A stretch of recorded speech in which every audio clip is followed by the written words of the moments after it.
Boa noite a todos. Que a paz de Jesus seja conosco. Qualidade de vida. Nós vemos que o homem da atualidade busca com fervor qualidade de vida, como se o do passado não buscasse, não é? O problema é que antigamente não se tinha os meios para alcançá-la. Não se tinha tecnologia, não se tinham medicamentos, não se tinham terapias diversas. Por exemplo, a pessoa tinha dor, ela ia no médico, não tinha um especialista. Geralmente, tudo era reumatismo. Então, se tratava dessa forma, ou tudo era outra doença. Hoje não, nós temos um especialista para cada tipo de doença. Um especialista para cada tipo de problema. Criaram-se equipamentos diferentes, apareceram-se outros remédios, as chamadas drogas, que curam no tanto correto, mas que excessivamente pode nos causar doenças. Para vocês terem uma ideia, a ciência muda a cada dia e nós temos que acompanhar o avanço científico para nós entendermos que o mundo sempre está em progressão. No passado falava que não podia comer ovo. Nossa, dá um colesterol que mata. Hoje você pode comer 100 por dia que não tem problema nenhum. Não podia tomar café, hoje tem que tomar café. Antigamente, até o ano 1920, a cocaína era utilizada para tratar dor de garganta e dor de dente nas crianças e era vendida em farmácia. Aí depois descobriram que era droga, que as pessoas estavam se drogando e foi criminalizado. Ficar boquiaberto. Não se tinham equipamentos específicos para verificar as doenças. Hoje nós temos equipamentos de todos os tipos, medicamentos de todos os tipos, mas o homem continua doente. Nós vivemos mais. Antigamente, um homem e uma mulher viviam uma média de 70 anos, quando vivia muito. Antigamente, que eu digo, uns 30, 40 anos atrás. Hoje nós vivemos mais de 100. Mas também não adianta viver mais de 100 e cair nos pedaços, arrastando, não fala, não enxerga, não escuta. Viver mais de 100 com qualidade de vida. Ah, mas isso é impossível. Ah, não é. Eu conheço muitos. Um pesquisador, um cientista austríaco, com 104 anos, lúcido, trabalhando na universidade, mandaram ele embora porque ele estava muito velho. Muito velho, 104 anos. Esperaram então, tem que quanto? 100, tá bom. 104 não tem problema. Ele ficou tão deprimido que ele foi em outro país pedir para realizar a eutanásia, porque ele ia durar mais uns 5. E como ele não podia trabalhar no que ele gostava, ele preferia morrer. Imagina, um homem de 104 anos pedir a eutanásia porque não tinha mais razão de viver. Viveu 104, podia ter esperado mais uns 3, talvez, né? Vestisse o paletó de madeira, porque 104 anos, Ave Maria, não. Então, nós podemos viver com mais de 100 anos com qualidade de vida hoje.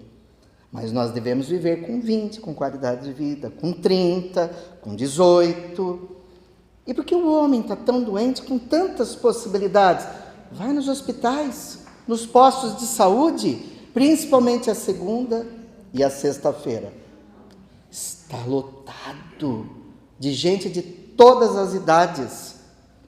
De gente de todas as idades. Nós vemos, nossa, cheio. E os núcleos religiosos que tratam de cura espiritual? Meu Deus do céu, vive assim, apinhado de gente doente, ou que acha que está doente. Quando nós deveríamos ter saúde, com tudo que está à nossa disposição, mas na mesma medida, na mesma velocidade que há descobertas científicas, que há progressão no mundo, o homem também na mesma velocidade perdeu a paz de espírito, perdeu a tranquilidade, perdeu o endereço de Deus e o endereço de si mesmo. Tanto atropelado, vivendo correndo, ansioso, desesperado, para conseguir o vil metal, que esqueceu que sem saúde você pode ter quanto dinheiro no mundo que não vai resolver nada. Daí a intensidade de você viver cada momento como se fosse o último. Com felicidade, com serenidade, É lógico, a vida não é uma linha reta de felicidade, mas também não é um abismo de infelicidade. Existem altos e baixos naturais. Desde que você esteja muito bem nos altos, a hora que vem os baixos, você suporta bem. Mas agora, se você está capenga no alto, quando chegar ao baixo, você se mata. É por isso que nós devemos entender o seguinte: os homens da atualidade, apesar de todas as tecnologias, ainda tratam a doença e não tratam a saúde, tanto pacientes como responsáveis pela saúde, vamos dizer os médicos. Nós, invariavelmente, quando vamos ao médico, ele trata o efeito e não trata a causa. Como assim? Preste atenção, a gente está gripado, uma simples gripe. A gente está com coriza, a gente está com febre, dor de garganta, dor de ouvido, secreções, aos cântaros. Vai no médico, o médico vai passar um antigripal para você, um antitérmico, para baixar sua febre, um antialérgico para acabar com a coriza, com a dor de garganta, um anti-inflamatório. Ele está tratando o efeito. Ele não está tratando a causa. A causa é um vírus. Por isso que eu fico boquiaberto de ver hoje, no século XXI, a pessoa sem camisa, está ventando, coloca uma camisa, toma vento nas costas, fica doente, então no peito pode tomar, não tem problema. Não toma chuva, não fica molhado que fica doente, não anda com o pé no chão que fica doente. É tudo uma bobagem isso. A gripe é um vírus. Quando a gente fica gripado, porque alguém passou para a gente. Contato, falar perto, lugar fechado, propagação de vírus e bactérias. É assim que a gente fica doente. E para o vírus, não tem cura. Para esse tipo de vírus da gripe, existe uma prevenção, que são as vacinas, que se tem anualmente. E por que todo ano tem que tomar? Porque o vírus da gripe, ele sofre uma mutação todo ano, tem cepas diferentes. A que você tomou ano passado não serve para a cepa desse ano. Por isso que todo ano você tem que tomar. Ah, mas eu tomei e fiquei gripado. Porque não imuniza 100%. É que nem a vacina da Covid. Não imuniza 100%. Mas se você pegar uma gripe ou se você pegar a Covid, não vai ser aquela dar um coice de te matar. Essa é a grandeza. Imagine, de 10 possibilidades de ter a doença, você está imunizado 7. Aquele que não tomou, ele tem 10 oportunidades de ficar doente. A prevenção é a melhor saúde. A prevenção é a melhor coisa que tem. Há 2 anos atrás, entre março e abril, no pico da pandemia, que a gente até, de certo modo, esqueceu, eram 3 mil mortes por dia. Depois que começou a vacina, acabou. Estamos todos bem.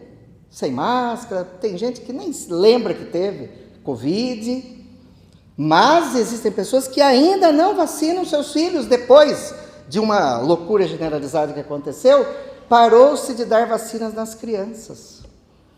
Uma criança no primeiro ano de vida toma 24 vacinas, entre elas para meningite, para febre amarela e para tantas coisas. A meningite está voltando, que era uma doença que estava erradicada. A febre amarela está voltando, que era uma doença que estava erradicada, por causa dos pais irresponsáveis que não vacinam seus filhos. E essas vacinas que nós tomamos depois de 10 anos, ela perde efeito. Nós temos que ir no posto de saúde, que é de graça, não precisa pagar. Vai lá e toma de novo. Deixa atualizado a carteirinha. Porque é um amor, é um ato de amor para conosco, para a gente não ficar doente, e um ato de amor para com o próximo, para eu não adoentar o meu próximo. Então, nós temos esses mecanismos para tratar a causa e não o efeito. Os médicos nos olham e nos veem como um pedaço de carne. Alguns, existe um grande número que nos vê como um ser transdimensional que nós somos. Porque nós não somos só um pedaço de carne. Para o médico descobrir o que nós temos, é necessário uma diagnose, conversar com o paciente para descobrir aonde nasceu o problema. O médico gastroenterologista espírita Décio Yolan Jr., ele conta uma história que um paciente chegou até ele com gastrite. E ele resolveu conversar, porque é isso que o médico deve fazer. Ah, porque senão Um médico comum que vê você com um pedaço de carne vai lá e dá o omeprazol. Tchum, toma o omeprazol. Você toma o omeprazol, passa aquela queimação, o dragão vai embora, mas outro dia ele volta. Não resolve nada, você tem que tomar todo dia omeprazol. Até que você desenvolve um câncer de estômago, né? Aí fica tudo resolvido. Daí você perde o estômago, morre, está resolvido. Mas o médico que nos vê como um ser transdimensional conversa. E ele conversou com aquele homem para saber como estava a vida dele. E ele contou que ele tinha sido mandado embora do emprego, a mulher tinha ido embora, que tinha morrido não sei que parente, que tinha morrido outro. Então a vida dele estava um inferno, estava virada de cabeça para baixo. Sabe o que ele fez? Ele não passou para ele tomar omeprazol. Falou, vá a um psiquiatra.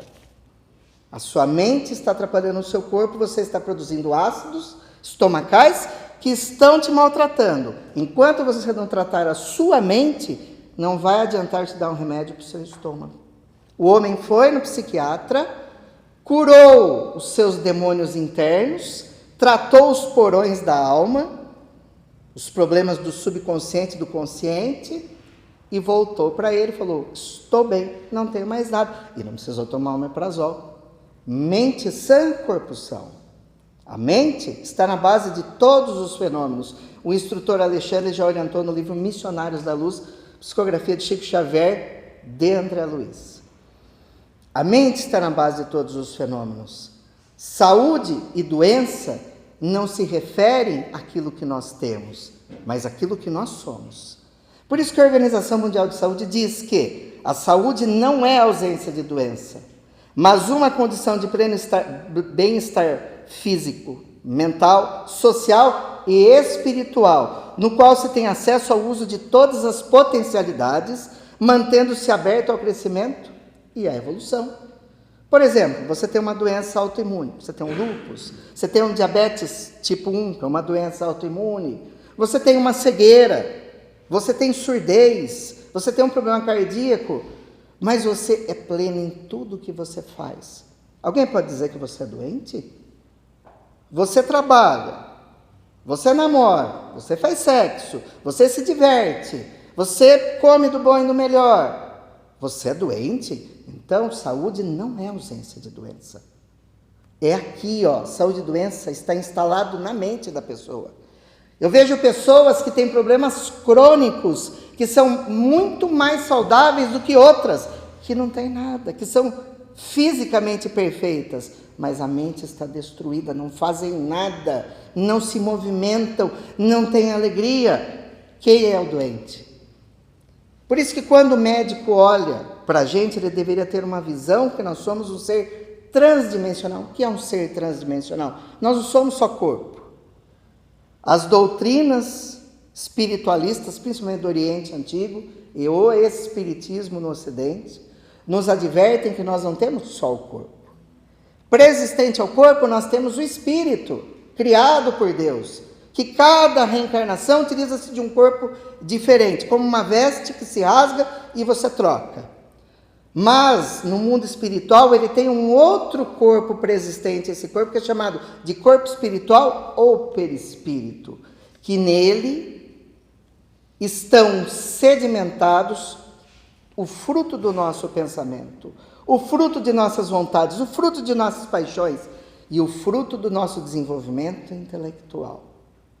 Quando nós reencarnamos, nós transferimos aquilo que nós temos do nosso perispírito para o corpo físico. Porque o corpo físico, o perispírito, é um molde do corpo físico. O corpo físico, para ser formado, ele vai adquirir algo dos pais, mas vai adquirir muito mais de si mesmo, do molde anterior, que é o perispírito.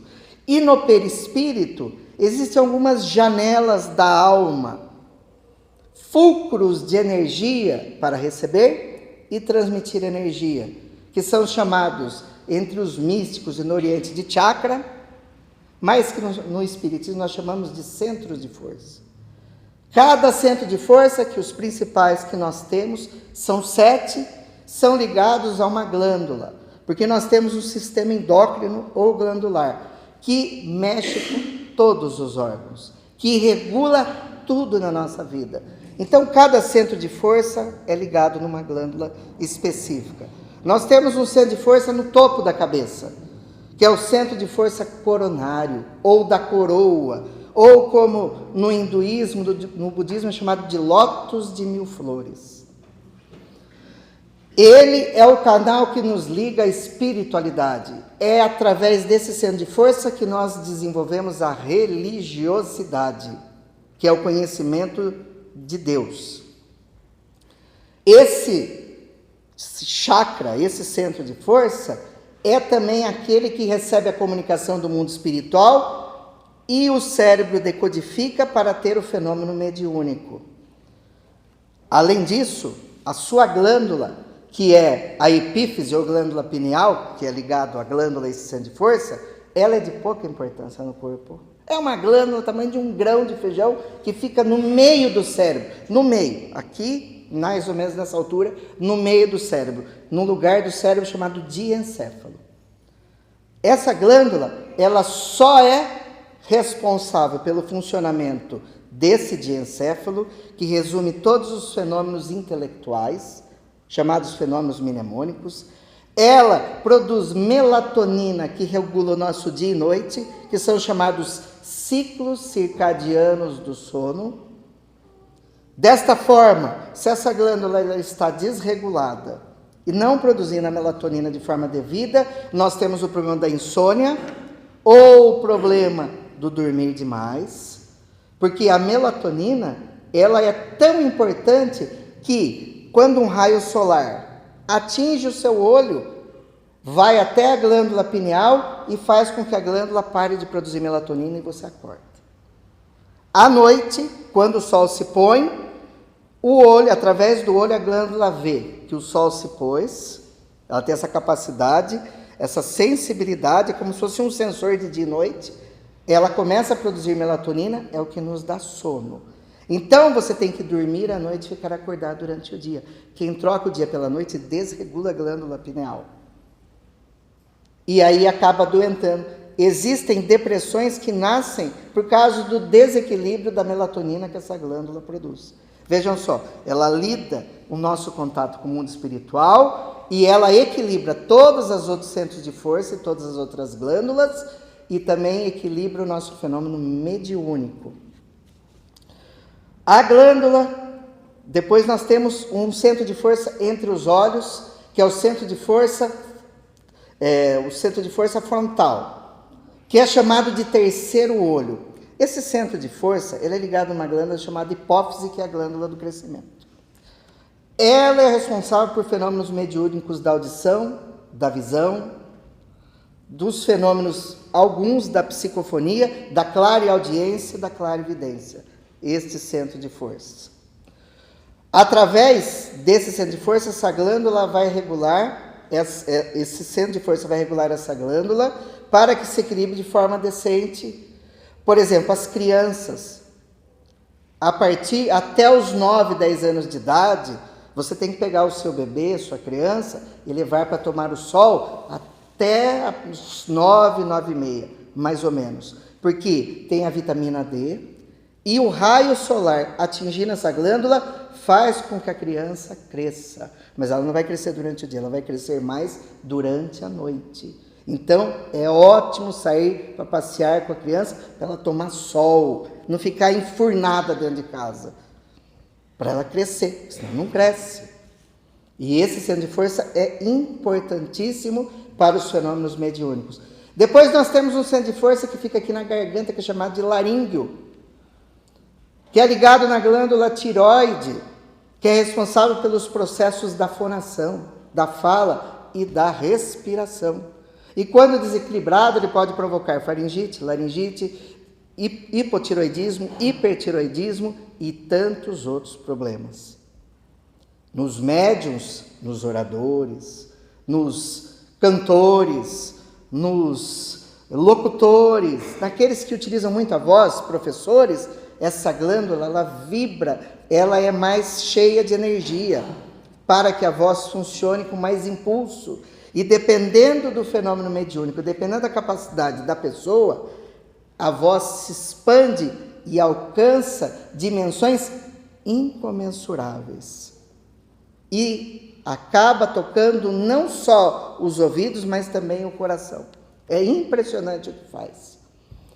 Depois nós temos um centro de força ligado aqui no peito, que é chamado de centro de força cardíaco, mas não é ligado no coração, porque o coração não é uma glândula, é uma bomba que bombeia sangue. É isso que é o coração. Mas é ligado numa glândula no meio do peito chamado timo, que é responsável pelo equilíbrio no nosso sistema imunológico. Este centro de força cardíaco, quando você ama muito, quando você se auto-ama, que é o problema da humanidade, as pessoas estão se odiando para dedéu. Ninguém se gosta. A gente acha lindo os outros, a gente é feio, a gente não presta, a gente não serve para nada, a gente se maltrata. Quando nós pensamos assim e deixamos desenvolver sentimentos elevados, essa glândula murcha, porque ela recebeu eflúvios desse centro de força, e ela deixa o nosso sistema imunológico à mercê de todas as doenças, e nós adoecemos constantemente. Pessoas que vivem muito tempo doentes, todo tempo, é porque essa glândula não está funcionando e é sintoma que a pessoa não se ama devidamente. É a parte emocional. Quando esse centro de força vibra em profusão, porque a pessoa ama muito, a aura da pessoa fica rosa, rosa bebê, por muito amar. É a coisa mais linda que tem. Porque cada centro de força emite uma cor, uma luminosidade diferente, que é o que fazem a cor da nossa aura, ou como André Luiz chama, túnica eletromagnética do espírito. Depois nós temos um centro de força no estômago, que é chamado centro de força gástrico, que é ligado no pâncreas, que produz insulina, e quando esse órgão está funcionando bem, você desenvolve diabetes. Para aqueles que abusam do garfo, é por resistência. O pâncreas não produz insulina por resistência, mas tem pessoas que nascem com uma doença autoimune, que é o diabetes tipo 1, que o sistema imunológico ataca o pâncreas dele, não produz insulina, que é o caso do meu filho que tem diabetes tipo 1. E aí a pessoa tem uma doença que nunca vai ter cura, vai ter que tomar insulina pro resto da vida. Mas as pessoas que têm sentimentos inferiores, que são muito más, que se ligam a fatos negativos, criminalidade, roubos, desejos incessantes de mal, a carga negativa que você processa vai para esse centro de força. É por isso que quando você está com muita raiva, dá uma queimação no estômago. É por isso que quando você está muito magoado, enraivecido, dá aquela queimação no estômago, porque a sua mente está em desalinho. Então o problema não é no estômago, é na mente, porque esse centro de força absorve todas as nossas energias nocivas e acaba causando problemática no pâncreas e nos órgãos adjacentes. Nós temos um outro centro de força ligado ao nosso baço, que é o centro de força esplênico. Esse centro de força ele é tão interessante ao baço e às glândulas suprarrenais que produzem adrenalina.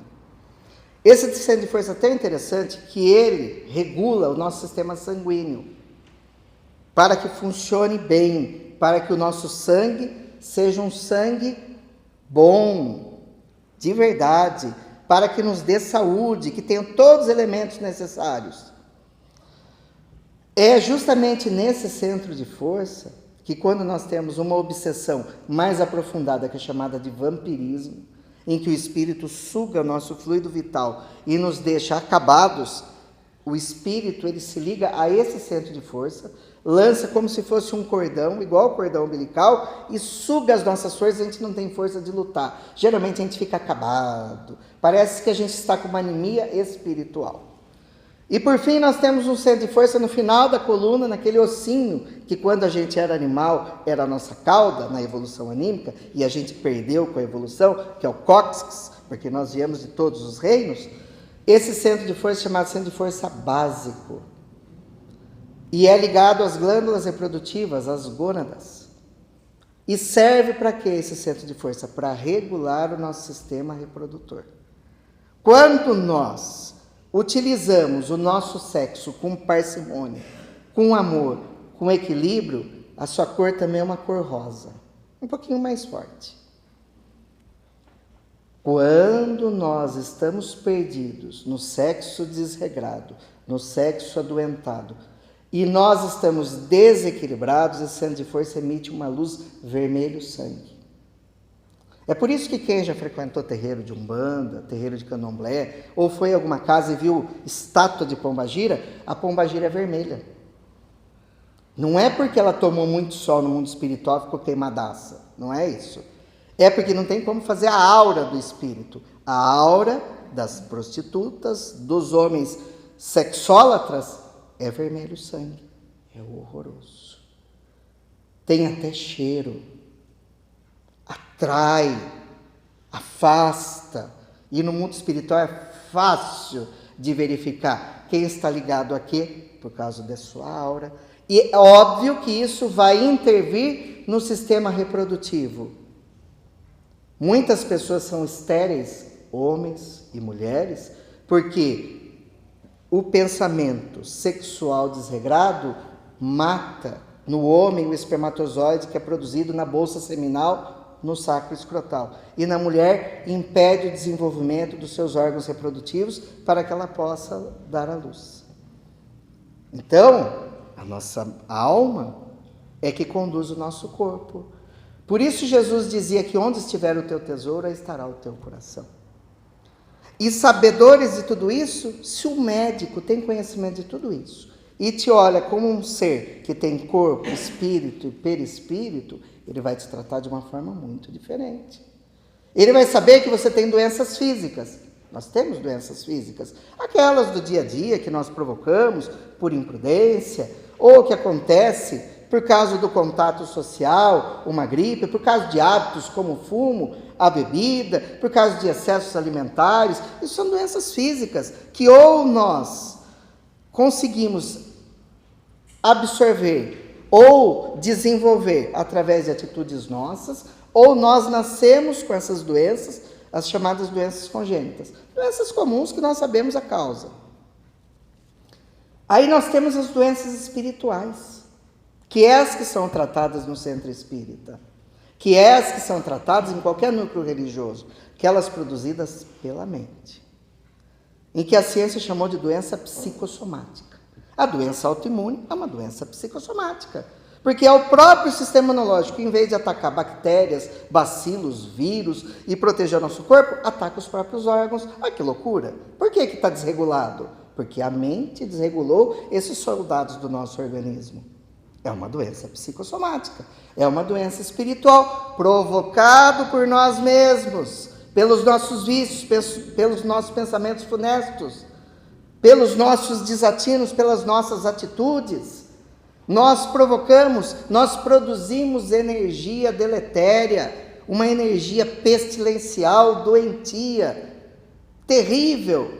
E essa energia vai influenciar no nosso batimento cardíaco, fazendo com que nós tenhamos um batimento acelerado, que tenhamos taquicardia, vai atacar o nosso intestino, fazendo ou que a gente tenha prisão de ventre, ou que a gente tenha diarreia, vai atacar o nosso estômago, fazendo com que a gente tenha gastrite, úlcera, ou mesmo desenvolver um câncer de estômago, vai atacar os nossos músculos, fazendo com que a gente tenha quantas dores musculares, quantas câimbras, quantos males, porque a energia negativa que o nosso cérebro produz vai primeiro pelo nosso sistema nervoso, pelo nosso sistema sanguíneo, para os nossos plexos que ficam aqui. Por isso que a pessoa muito estressada, muito ansiosa, toda vez que tem alguma dor nos ombros, o ombro está duro e a pessoa está morrendo de dor, ou então tem muita dor nas costas, ou tem dor nas articulações, que é essa carga negativa que nós produzimos.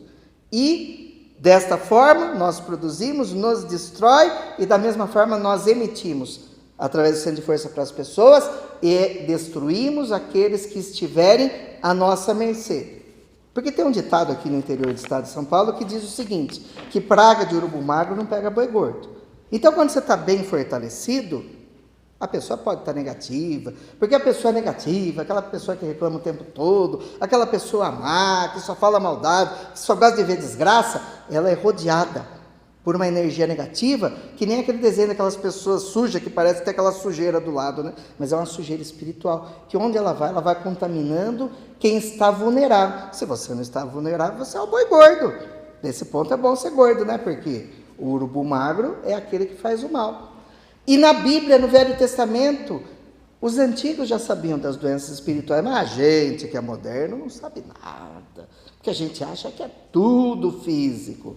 Mas veja, está em Hebreus capítulo 12, versículos 15. Não deixe que nenhuma amargura brote em seu coração, pois ela contamina você e você contamina a todos que vivem com você. Depois nós temos em Salmos capítulo 73 e tem versículo 21. Quando o meu coração se azedou, senti picadas em meu rim. São os cálculos renais que são produzidos, podem prestar atenção. Cada um tem uma fraqueza. Um é o herpes zoster na pele, outro é o herpes bucal, outro cai cabelo, outro é alergia, outro é pedra no rim. Quando está passando por algum desequilíbrio emocional, nossa, a pessoa já... aconteceu alguma contrariedade, já começa a sentir a dor no rim, que ela produz. Junta os minérios, os calcários, aquela empresa de pedra que tem no nosso organismo, e forma os cálculos. Está vendo? O salmista, Salomão já sabia, e a gente não sabe. Provérbios, capítulo 17, versículo 22. O coração alegre é bom remédio para o corpo, mas a tristeza na alma acaba com a saúde do ser humano. Estava lá falando. Depois, por fim, Provérbios, capítulo 14, versículo 30. O ânimo tranquilo prolonga a vida, mas a inveja acaba destruindo a saúde do homem. Mente sã, corpo são. Mas tem um outro tipo de doença espiritual, que é aquela que nós absorvemos, que é chamada de doença atraída ou simbiótica. Quando ocorre uma obsessão, ou algum espírito se liga a nós, um parente desencarnado, porque nós o atraímos pela nossa displicência e o nosso desconhecimento do mundo espiritual, ele transfere para nós as suas dores. Então ele morreu com problema cardíaco, você vai começar a sentir dor no coração. Ele morreu com problema estomacal, você vai começar a sentir dores no estômago. E aí por diante. Você vai no médico, o médico olha, você não tem nada, mas dói. Mas você não tem nada, mas dói. Por quê? Porque precisa afastar o espírito através de um processo de desobsessão para que a pessoa fique curada. Senão ela vai continuar tendo as dores e o médico não vendo nada e ela adoentada, com uma doença que não é dela. Mas que se deixar com o tempo, vai acabar sendo dela também. Como resolver tudo isso? Como obter a cura? Tendo uma vida saudável, uma mente equilibrada, se ligando a Jesus, fazendo tratamentos necessários preventivos, buscando os núcleos religiosos, orando. Vida saudável, alimentação equilibrada. Deus é tão fantástico que ele sabia que o homem não sabia ler e escrever no começo. Então o que ele precisava? A gente não fala quando a pessoa não está entendendo. Eu preciso que eu desenhe. Acho que Deus falou para todo ser humano no começo, eu preciso que eu desenhe. Aí ele falou, vou desenhar. Aí você pega a fruta, por exemplo, o tomate. O tomate tem elementos que faz bem ao coração. Se você olhar, ele parece um coração. Por exemplo, o feijão, principalmente o feijão azul, se você olhar, ele parece um rim. Por quê? Porque ele trata problemas renais. O feijão. Se olhar a cenoura, se você cortar, ela parece um olho, porque ela trata os problemas da vista. E a noz, quebra a casca, ela parece um cérebro, porque ela trata os problemas degenerativos cerebrais. Quem come noz, na medida certa, evita ter Alzheimer, Parkinson, demência, um monte de problema. E até regula quem já tem. Então Deus desenhou, mas a gente prefere fazer outras coisas. E não enxerga a grandeza do Criador, que não provocou a doença. Ele permitiu, porque é uma consequência dos nossos atos. Mas ele nos deu a saúde. Vida alimentar equilibrada. Praticar exercícios físicos. Nós temos um manancial de medicamentos no nosso corpo. Nós produzimos um elemento que não se vê nem na farmácia, que é beta-endorfina. A beta-endorfina ela é tão importante que ela tem a capacidade analgésica da morfina e da codeína, mata células cancerosas, prolonga a nossa vida, fortalece nosso sistema imunológico e nos dá felicidade. Sabe como nós produzimos a beta-endorfina? Caminhando, fazendo exercício físico, rindo. Rir produz beta-endorfina. Por isso que rir é o melhor remédio. E fazendo sexo. Dessas 3 formas nós produzimos a beta-endorfina. Ao contrário, quem vive uma vida triste, desanimada, acha ruim de tudo, tudo é triste, ela produz um outro elemento chamado salsolinol. E automaticamente ela deixa de produzir dopamina, que é o neurotransmissor. O salsolinol, ele ataca a parte negra do cérebro, provocando o mal de Parkinson, que é chamado doença dos sofredores crônicos. Então a saúde e a doença estão na nossa mente e no nosso coração. Amar ainda é o melhor remédio. Não é uma questão mística, mas é uma questão fisiológica, científica, de equilíbrio. Os tratamentos que nós temos espirituais, diversos, o passe, a desobsessão, a oração, fenômenos como o reiki, a cromoterapia, ou os atos que os messiânicos utilizam, ou que qualquer igreja se utiliza, a comunhão social, a prece, junto a outros seres. É tão útil para a nossa vida que melhora o nosso astral, levanta o nosso ânimo e nós produzimos felicidade. Por isso eu gostaria de finalizar com uma mensagem que está em Isaías, capítulo 40, versículos 29, 30 e 31, que diz o seguinte: Deus dá força aos cansados e vigor aos fracos e desanimados. Até os jovens se cansam, até os moços perdem as forças e caem de tanto cansaço. Mas os que confiam e esperam no Senhor sempre renovam suas energias, caminham e não perdem as forças, correm e não se cansam, sobem voando como águias. É isso que a gente tem que decidir. Nós queremos ficar planando como uma galinha que não consegue voar, ou nós queremos voar como águias? Está em nossas mãos. Para isso precisamos amar. E para amar é necessário nos desenvolver intelectualmente para saber como amar e por que amar. Muito obrigado a todos. Que Deus os abençoe.